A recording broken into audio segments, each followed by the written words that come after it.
안동의 새벽은 언제나 고요했다. 낙동강이 산골 마을을 감싸며 흐르고 전통 한옥들이 안개 속에서 천천히 모습을 드러냈다. 이른 아침 공기는 차갑고 깨끗했으며 멀리서 들려오는 닭 울음소리만이 하루의 시작을 알렸다. 박민호는 45세의 소박한 남자였다. 키는 중간 정도이고 얼굴에는 삶의 무게가 새겨져 있었지만 그의 눈에는 여전히 온화한 빛이 흘렀다. 그는 지난 15년 동안 안동초등학교의 관리인으로 일해왔다. 매일 새벽 5시에 일어나 학교로 향하는 것이 그의 일상이었다. 민호는 좁은 골목길을 걸으며 마주치는 어르신들께 깊숙이 인사했다. 안녕하십니까, 할아버지. 그의 인사는 진심이 담겨 있었고 동네 사람들도 그를 좋아했다. 하지만 그들은 민호가 기독교도라는 사실을 알고 있었고 이 불교가 주류인 마을에서는 그것이 때로는 미묘한 거리감을 만들어냈다. 학교에 도착한 민호는 먼저 운동장을 청소했다. 빗자루질을 하면서 그는 마음속으로 기도했다. 하나님, 오늘도 이 아이들을 보호해 주시고 우리 소영이에게도 치유의 손길을 내려주십시오. 그의 딸 소영은 12세였는데 6개월 전부터 원인 불명의 병으로 고생하고 있었다. 민호의 아내 정혜진은 새벽 일찍 집을 나서 방직 공장으로 향했다. 그녀는 두 교대로 일하며 딸의 치료비를 마련하려 애썼다. 작은 월세 아파트에서 살아가는 이 가족에게 병원비는 큰 부담이었지만 그들은 하나님을 의지했다. 아빠, 오늘도 아파요. 소영이 작은 목소리로 말했을 때 민호는 딸의 머리를 쓰다듬으며 말했다. 괜찮다, 우리 공주님. 하나님이 반드시 낫게 해주실 거야. 그는 믿음을 잃지 않으려 노력했지만 마음 한편으로는 걱정이 깊어져 갔다. 저녁이 되면 이 작은 가족은 함께 식탁에 앉아 기도했다. 민호가 기도를 인도했다. 하나님 아버지, 오늘 하루도 우리를 지켜주셔서 감사합니다. 소영이의 병을 고쳐주시고 우리 가족이 이 시련을 믿음으로 이겨낼 수 있도록 도와주십시오. 밤이 깊어가면서 민호는 창밖을 바라보며 생각에 잠겼다. 안동의 밤하늘에는 별들이 총총히 박혀 있었고 멀리 보이는 산 위의 불교 사찰에서는 희미한 불빛이 새어나왔다. 이곳에서 기독교인으로 산다는 것은 쉽지 않았지만 그는 자신의 믿음을 포기할 생각이 없었다. 다음 날 새벽, 민호는 평소보다 일찍 일어났다. 소영의 상태가 악화되는 것 같아 더욱 간절히 기도하고 싶었기 때문이다. 그는 운동화를 신고 집을 나서 학교로 향했다. 길을 걸으며 그는 하나님께 속삭였다. 주님, 제가 무엇을 해야 할지 보여주십시오. 딸을 위해 제가 할 수 있는 일이 있다면 무엇이든 하겠습니다. 그때였다. 평소 학교로 가던 길 대신 왠지 모르게 산 쪽으로 발걸음이 향했다. 그는 이상하다고 생각했지만 마음 깊은 곳에서 무언가가 그를 이끄는 것 같았다. 산길은 가파르고 험했지만 그는 계속 올라갔다. 민호의 발걸음은 점점 무거워졌다. 딸 소영의 병은 날이 갈수록 악화되고 있었고 그 누구도 정확한 원인을 찾지 못하고 있었다. 서울의 큰 병원까지 다녀봤지만 결과는 마찬가지였다. 의사들은 고개를 가로저으며 더 지켜봐야겠다는 말만 반복했다. 소영이는 처음에는 단순한 감기 증상을 보였다. 하지만 열이 내리지 않았고 점점 기력을 잃어갔다. 활발하던 아이가 하루 종일 침대에 누워있게 되었고 음식도 거의 먹지 못했다. 민호와 혜진은 밤잠을 이루지 못한 채 딸의 곁을 지켰다. 여보, 우리가 뭔가 잘못한 걸까요? 혜진이 눈물을 흘리며 물었다. 민호는 아내를 안으며 대답했다. 아니야, 하나님은 선하신 분이야. 우리에게 시련을 주신 것도 분명 뜻이 있을 거야. 하지만 그의 마음도 흔들리고 있었다. 병원비는 눈덩이처럼 불어났다. 혜진은 야간 근무까지 추가로 하기 시작했고 민호도 방과 후에 시간제 일자리를 구했다. 그들의 작은 아파트에는 약봉지들과 의료비 영수증들이 쌓여갔다. 하지만 무엇보다 힘든 것은 소영이의 고통스러워하는 모습을 지켜보는 것이었다. 아빠, 제가 죽는 거예요? 어느 날 밤 소영이가 힘없는 목소리로 물었다. 민호는 가슴이 찢어지는 것 같았지만 웃음을 지으며 대답했다. 무슨 소리야, 우리 공주님. 하나님이 너를 사랑하시는데 어떻게 그런 일이 일어나겠니? 그날 밤 민호는 화장실에서 조용히 울었다. 무릎을 꿇고 바닥에 엎드려 기도했다. 하나님, 저는 괜찮습니다. 저를 시험하셔도 됩니다. 하지만 제 딸만은 살려주십시오. 제가 무엇을 해야 할지 알려주십시오. 교회에서도 많은 성도들이 소영이를 위해 기도해 주었다. 담임 목사님은 믿음을 잃지 말라고 격려해 주셨고 교회 성도들은 병원비를 조금씩 도와주었다. 하지만 안동에는 기독교인이 많지 않았고 때로는 주변의 시선이 차갑게 느껴지기도 했다. 저 집이 교회 다니는 집이지? 하나님이 그렇게 좋다면서 왜 딸이 아픈 거야? 이런 수군거림들이 민호의 귀에 들렸지만 그는 참았다. 오히려 더욱 겸손해지려고 노력했다. 민호는 매일 새벽 학교에 나가기 전에 집 근처 작은 교회에서 기도했다. 무릎을 꿇고 간절히 기도하는 그의 모습을 보며 혜진도 남편의 믿음에 의지했다. 당신이 있어서 다행이야. 나 혼자였다면 진작 포기했을 거야.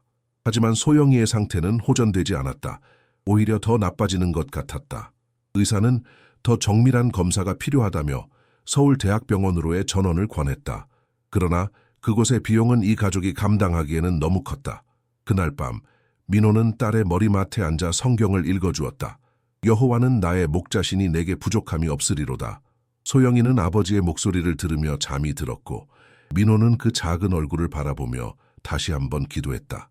하나님, 제가 부족해서 이런 일이 일어난 것입니까? 더 열심히 기도하고 더 깊이 믿으면 딸이 나을 수 있습니까? 저에게 길을 보여주십시오. 새벽 기도를 마친 민호는 평소와 다른 길로 발걸음을 옮겼다. 마음 깊은 곳에서 무언가가 그를 산 쪽으로 이끄는 것 같았다. 좁은 산길을 따라 올라가면서 그는 이곳에 웬만해서는 오지 않는다는 것을 깨달았다. 하지만 발걸음을 멈출 수 없었다. 1시간 정도 올라간 곳에서 민호는 놀라운 것을 발견했다. 덤불과 잡초에 덮여 거의 보이지 않는 작은 건물이 있었다. 가까이 가서 보니 오래된 교회 건물이었다. 입구 위에는 흐릿하게 십자가 모양이 보였고 한글과 한자가 섞인 낡은 표지판이 걸려 있었다. 안동 첫 기독교회, 1895년 설립. 민호는 숨을 몰아쉬며 표지판을 읽었다. 이곳이 안동의 복음이 처음 전해졌을 때 세워진 교회라는 것을 알 수 있었다. 120년도 넘은 이 오래된 성전이 이렇게 방치되어 있다니 마음이 아팠다. 문은 낡았지만 아직 열렸다. 민호는 조심스럽게 안으로 들어갔다. 내부는 먼지가 쌓여 있었지만 여전히 성스러운 분위기가 느껴졌다. 작은 제단이 있었고 그 위에는 십자가가 서 있었다. 옆에는 낡은 성경 한 권이 놓여 있었다. 민호는 성경을 조심스럽게 들었다. 표지가 낡아 있었지만 한글로 된 구약과 신약이었다. 첫 페이지를 펼치니 하나님의 말씀은 영원하시다라는 글귀가 적혀 있었다. 그 순간 뭔가 뜨거운 감정이 가슴에 올라왔다. 무릎을 꿇고 제단 앞에서 기도를 시작했다. 하나님, 저를 이곳으로 인도해 주신 이유가 있으십니까? 제 딸을 고쳐주실 능력이 있으시다면 여기서 기도하라고 하신 것입니까? 평소보다 더 간절한 마음으로 기도했다. 이상하게도 이곳에서는 마음이 평안해졌다. 집에서 기도할 때와는 다른 느낌이었다. 마치 하나님이 더 가까이 계신 것 같았다. 민호는 그날부터 매일 새벽 이곳에 오기로 마음먹었다. 다음 날부터 민호의 일상이 바뀌었다. 새벽 4시에 일어나 산길을 올라가 이 버려진 교회에서 1시간 동안 기도한 후 학교로 내려가는 것이 그의 새로운 습관이 되었다. 처음에는 혜진이 걱정했다. 당신, 너무 무리하지 마세요. 몸이 상하면 어떻게 해요? 하지만 민호는 이곳에서 기도할 때마다 힘을 얻었다.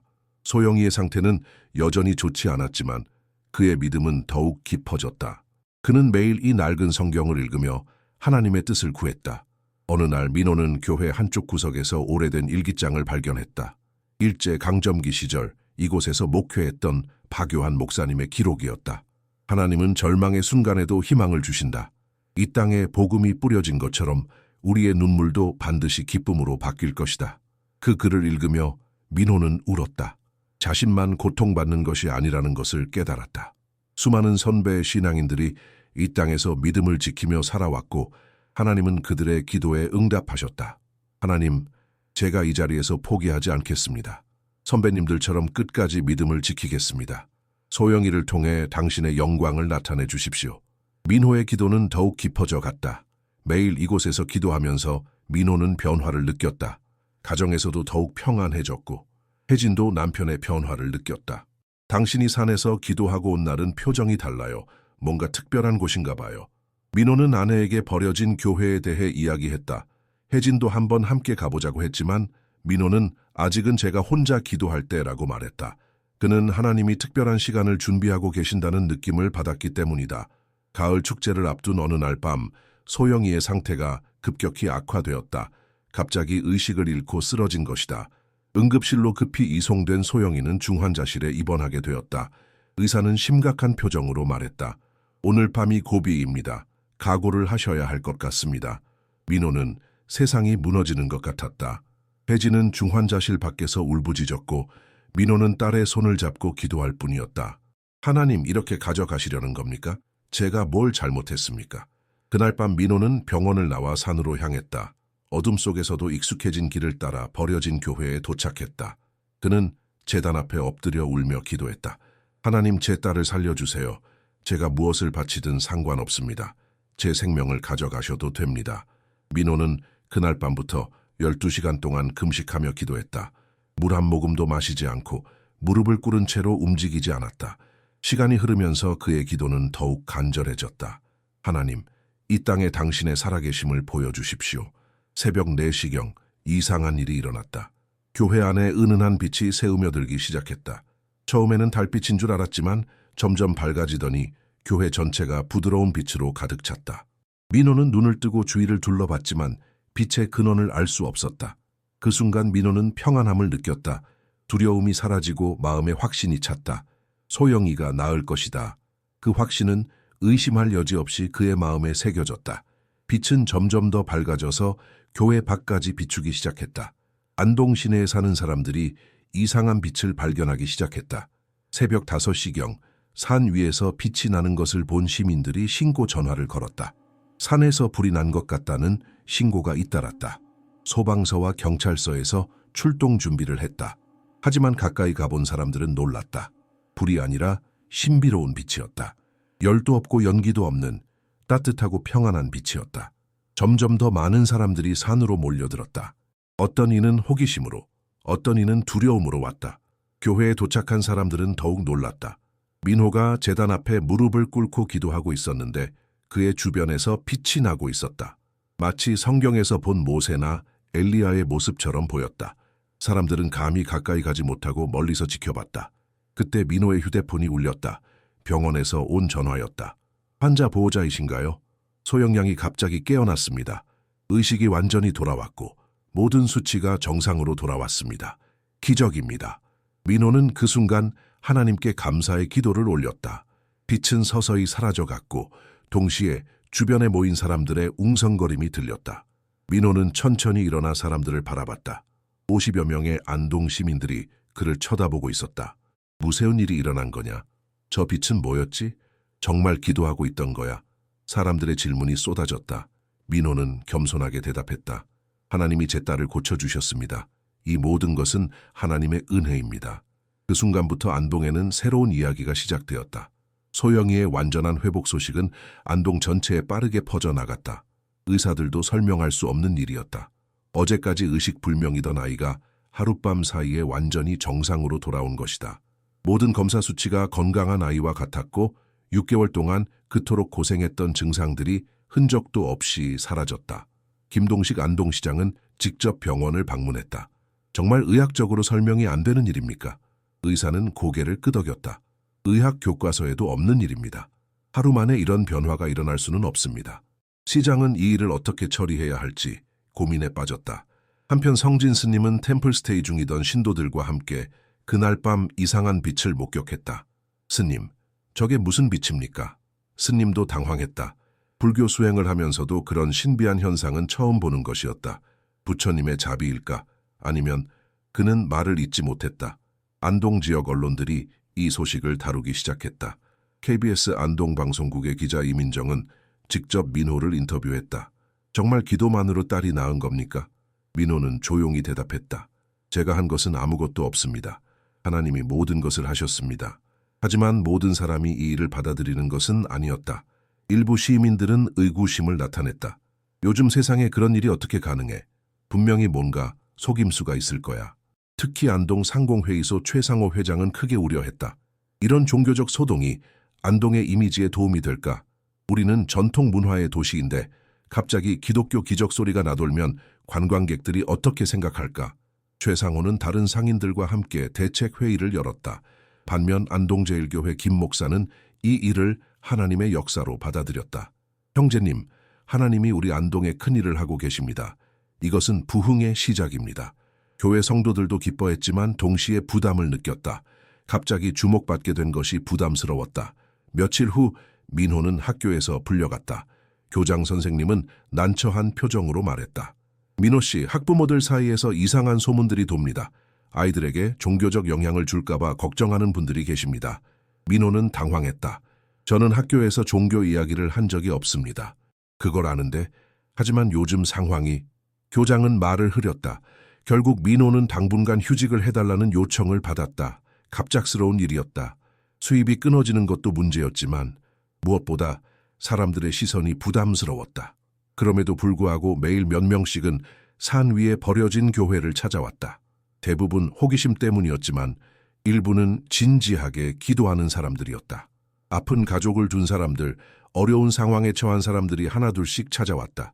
민호는 그들을 거부하지 않았다. 조용히 함께 기도해주고 성경 말씀을 나누어 주었다. 저는 특별한 사람이 아닙니다. 다만 하나님을 믿고 기도했을 뿐입니다. 그의 겸손한 태도에 감동받는 사람들이 늘어났다. 하지만 반대하는 목소리도 커졌다. 일부 시민들은 미신이다, 사기다 라며 비판했다. 심지어 몇몇 사람들은 민호 가족에게 협박 전화를 걸기도 했다. 동네 조용히 살던 사람들이 시끄럽게 하지 말고 조용히 살아라. 혜진은 걱정이 깊어갔다. 여보, 이러다가 우리가 이 동네에서 살 수 없게 되는 건 아닐까요? 민호도 고민이 많았다. 하나님의 은혜에 감사하지만 그것 때문에 가족이 고통받는 것은 원하지 않았다. 소영이도 학교에서 친구들의 시선을 받았다. 너희 아빠가 산에서 이상한 짓 한다며? 정말 기적이야. 아니면 거짓말이야. 어린 소영이에게는 감당하기 어려운 관심이었다. 그날 밤 민호는 다시 산 위 교회로 올라갔다. 하나님께 지혜를 구했다. 하나님, 제가 어떻게 해야 할까요? 당신의 은혜를 받았는데 그것 때문에 사람들이 분열되고 있습니다. 기도하면서 그는 예수님도 이런 상황을 겪으셨다는 것을 떠올렸다. 안동상공회의소 회장 최상호는 더 이상 참을 수 없었다. 연일 계속되는 기적 소문이 안동의 이미지를 해친다고 생각했다. 그는 같은 생각을 가진 상인들을 모아 대책회의를 열었다. 여러분, 이대로 둘 수는 없습니다. 안동은 하회마을과 도산서원으로 유명한 전통문화의 고장입니다. 갑자기 기독교 기적 소리가 나돌면 우리의 정체성이 흔들립니다. 최상호의 말에 다른 상인들도 고개를 끄덕였다. 관광객들이 우리를 어떻게 볼까요? 미신을 믿는 후진 지역으로 생각하지 않을까요? 한 음식점 사장이 걱정스럽게 말했다. 그리고 만약 그 기적이 가짜라고 밝혀지면 안동 전체가 웃음거리가 될 겁니다. 최상호는 계획을 세웠다. 먼저 민호의 과거를 조사해보기로 했다. 분명히 뭔가 구멍이 있을 겁니다. 의사들과 짜고 연극을 한 걸 수도 있고 아니면 딸이 처음부터 그렇게 심하게 아픈 게 아니었을 수도 있어요. 그들은 사립탐정을 고용해서 민호 가족의 행적을 조사했다. 또한 병원 관계자들에게 접근해서 의료 기록을 뒤져보려고 했다. 하지만 아무것도 나오지 않았다. 소영이의 병은 실제였고 회복도 의학적으로 설명할 수 없는 것이 맞았다. 그렇다면 다른 방법을 써야겠군요. 최상호는 악의적인 소문을 퍼뜨리기 시작했다. 박민호가 사이비 종교에 빠져서 사람들을 현혹하고 있다는 말을 동네 곳곳에 퍼뜨렸다. 저 사람이 산에서 뭘 하는지 아무도 몰라요. 혹시 무당 같은 것과 연결된 건 아닐까요? 기독교라고 하지만 정통교회에서는 저런 일이 일어나지 않죠. 이런 소문들이 안동 전체에 퍼져나갔다. 일부 시민들은 이 말들을 믿기 시작했다. 민호가 학교에서 일할 때부터 조용했던 것도 수상하다고 여겨졌다. 원래 조용한 사람들이 더 위험해요. 속을 알 수 없으니까요. 상황이 악화되면서 민호는 정식으로 학교에서 해고당했다. 학부모들의 강한 요청이 있었습니다. 어쩔 수 없습니다. 교장의 말에 민호는 말없이 고개만 끄덕였다. 15년 동안 성실히 일한 직장을 잃게 된 것이다. 경제적 어려움이 시작되었다. 소영이의 치료비로 이미 빚이 많았는데 이제 수입마저 끊어진 것이다. 혜진의 공장 일만으로는 생활이 어려웠다. 집주인도 눈치를 주기 시작했다. 요즘 이상한 소문이 많이 도는데 괜찮은 거죠? 교회에서도 부담을 느끼기 시작했다. 담임 목사는 민호를 지지했지만 일부 성도들은 걱정했다. 너무 주목받으면 교회에도 안 좋은 영향이 있을 것 같은데요. 혹시 이단으로 몰리면 어떻게 하죠? 가장 힘든 것은 소영이었다. 학교에서 아이들이 수군거렸다. 소영이 아빠가 산에서 귀신 부른다며. 우리 엄마가 가까이 하지 말래. 친했던 친구들도 하나둘씩 소영이를 피하기 시작했다. 어느 날 밤 집 앞에 누군가가 돌을 던진 일이 있었다. 유리창이 깨지면서 사기꾼 나가라는 쪽지가 떨어졌다. 혜진은 그날 밤 울면서 말했다. 여보, 우리가 뭘 잘못했나요? 딸이 낳은 게 죄입니까? 민호는 아내를 안으며 대답했다. 우리는 잘못한 게 없어요. 하나님이 우리를 시험하고 계시는 거예요. 하지만 그의 마음도 흔들렸다. 정말 하나님의 뜻이 무엇인지 확신이 서지 않았다. 그럼에도 민호는 매일 밤 산 위 교회로 올라갔다. 사람들의 시선이 차가워도 경제적으로 어려워도 그는 기도를 멈추지 않았다. 하나님, 저희가 어떻게 해야 할까요? 당신의 뜻을 알려주십시오. 15번째 기적이 일어난 지 3주가 지났다. 안동에는 여전히 논란이 계속되고 있었고 민호 가족은 경제적으로나 사회적으로 어려운 상황에 처해 있었다. 그런데 갑자기 기상청에서 긴급 경보가 발령되었다. 태풍 마이삭이 경상북도로 직진하고 있습니다. 특히 안동 지역에 기록적인 폭우가 예상됩니다. 기상청의 발표에 따르면 낙동강이 범람할 가능성이 매우 높았다. 안동댐도 방류를 준비하고 있다는 소식이 전해졌다. 안동시청은 비상사태를 선포했다. 김동식 시장은 긴급 대책회의를 소집했다. 1984년 대홍수 이후 최대 규모가 될 것 같습니다. 모든 시민들을 대피시켜야 합니다. 하지만 대피소가 부족했고 노인들과 거동 불편한 사람들을 모두 옮기기는 어려웠다. 오후부터 비가 내리기 시작했다. 처음에는 보슬보슬했지만 점점 새어졌다. 저녁이 되자 폭우가 쏟아졌다. 낙동강의 수위가 급속히 올라가기 시작했고 강 주변 저지대 주민들은 급히 짐을 싸기 시작했다. 그날 밤 9시경 댐관리소에서 긴급 발표가 나왔다. 안동댐이 만수위에 도달했습니다. 방류를 시작합니다. 하류 지역 주민들은 즉시 대피하시기 바랍니다. 안동 시민들은 공포에 빠졌다. 최상호를 비롯한 상공인들도 걱정이 컸다. 하회 마을과 시내 상가들이 물에 잠기면 막대한 피해가 예상되었다. 이런 때 뭘 믿어야 하나? 평소 민호를 비판했던 사람들도 절망적인 상황에서는 무력함을 느꼈다. 그때 놀라운 일이 일어났다. 몇몇 시민들이 산 위 버려진 교회로 향하기 시작한 것이다. 혹시 몰라. 정말 기적이 일어날 수도 있잖아. 처음에는 몇 명이었지만 점점 더 많은 사람들이 모였다. 민호는 평소처럼 교회에서 기도하고 있었다. 갑자기 사람들의 발걸음 소리가 들렸다. 문을 열고 보니 50여 명의 시민들이 비를 맞으며 서 있었다. 그 중에는 최상호도 있었다. 민호 씨, 최상호가 머뭇거리며 말했다. 저희가 잘못했습니다. 이런 때가 되어서야 찾아뵙게 되었습니다. 그의 목소리에는 평소에 거만함이 없었다. 혹시 안동을 위해 기도해 주실 수 있습니까? 민호는 놀랐다. 자신을 그토록 비판했던 사람들이 이렇게 찾아온 것이다. 하지만 그는 원망하지 않았다. 물론입니다. 함께 기도합시다. 그는 모든 사람들을 교회 안으로 맞이했다. 작은 교회 아는 사람들로 가득 찼다. 기독교인이 아닌 사람들도 많았지만 모두 간절한 마음으로 기도에 참여했다. 민호가 기도를 인도했다. 하나님, 안동을 구해 주십시오. 이 땅과 이 백성들을 보호해 주십시오. 성진 스님도 그날 밤 제자들과 함께 교회로 왔다. 종교가 다르다고 해서 같이 기도하지 못할 이유는 없습니다. 불교도와 기독교도 그리고 종교가 없는 사람들까지 모두 함께 무릎을 꿇었다. 밤새도록 기도가 계속되었다. 바람은 여전히 강했지만 이상하게도 비는 점점 약해지기 시작했다. 새벽 4시경 기상청에서 긴급 발표가 나왔다. 태풍이 진로를 바꾸어 동해로 빠져나가고 있습니다. 안동 지역의 비구름이 급속히 이동하고 있습니다. 사람들은 믿을 수 없었다. 밤새 교회에서 기도하는 동안 태풍이 비켜간 것이다. 안동댐의 수위도 안전선으로 내려갔고 대규모 피해는 없었다. 약간의 침수가 있었지만 예상했던 것과는 비교할 수 없을 정도로 가벼웠다. 그날 아침 산에서 내려오는 사람들의 표정은 경건했다.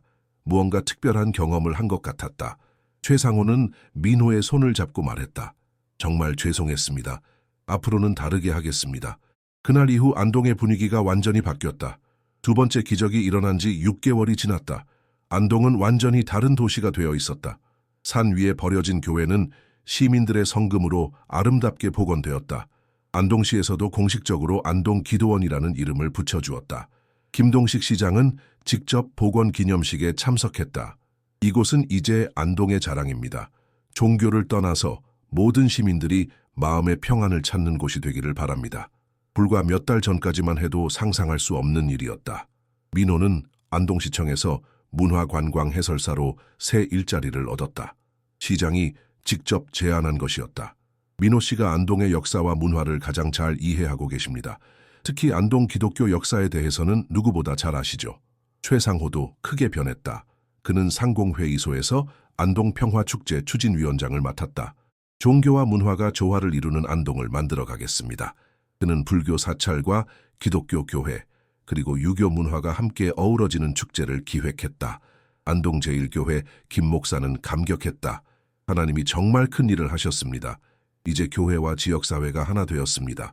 교회 성도 수도 크게 늘었지만 더 중요한 것은 지역사회와의 관계가 좋아진 것이었다. 성진 스님도 변화했다. 그는 정기적으로 기도원을 방문해서 명상을 했다. 진리는 하나입니다. 부처님의 자비와 하나님의 사랑이 다른 것이 아니지요. 종교 간 대화가 활발해졌다. 소영이는 완전히 건강을 회복했을 뿐만 아니라 학교에서도 인기가 많아졌다. 아이들은 기적의 소녀라고 부르며 친구가 되고 싶어 했다.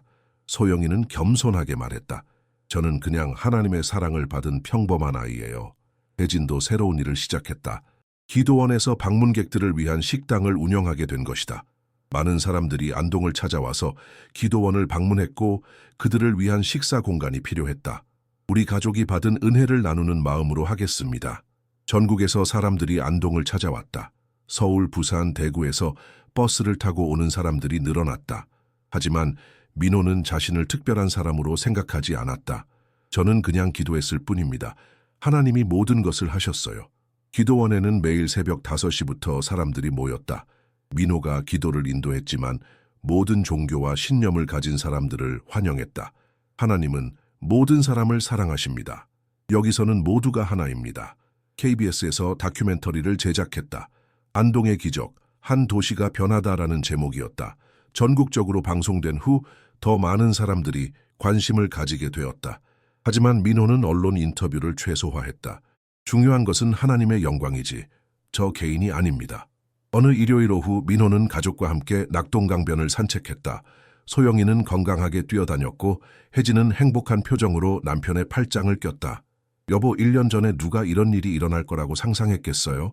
민호는 웃으며 대답했다. 하나님의 계획은 우리가 상상하는 것보다 훨씬 크시죠. 그들은 강물을 바라보며 감사의 기도를 올렸다. 저녁 노을이 강물에 비치며 황금빛으로 반짝였다. 매일 새벽 민호는 여전히 기도원으로 향했다. 하지만 이제는 혼자가 아니었다. 수십 명의 시민들이 함께 올라갔다. 젊은이들도 있고 노인들도 있었다. 기독교인도 있고 불교도도 있었고 종교가 없는 사람들도 있었다. 하나님 감사합니다. 민호의 기도로 하루가 시작되었다. 안동을 축복해 주시고 이곳을 찾는 모든 사람들에게 평안을 주십시오. 기도 소리가 산을 울렸고 안동의 새로운 하루가 시작되었다. 태양이 산 위로 떠오르면서 안동 전체를 따뜻하게 비췄다. 낙동강이 황금빛으로 흐르고 한옥 지붕들이 고요히 반짝였다. 1년 전 절망의 도시였던 안동은 이제 희망의 도시가 되어 있었다. 그리고 그 모든 변화의 중심에는 한 남자의 간절한 기도가 있었다.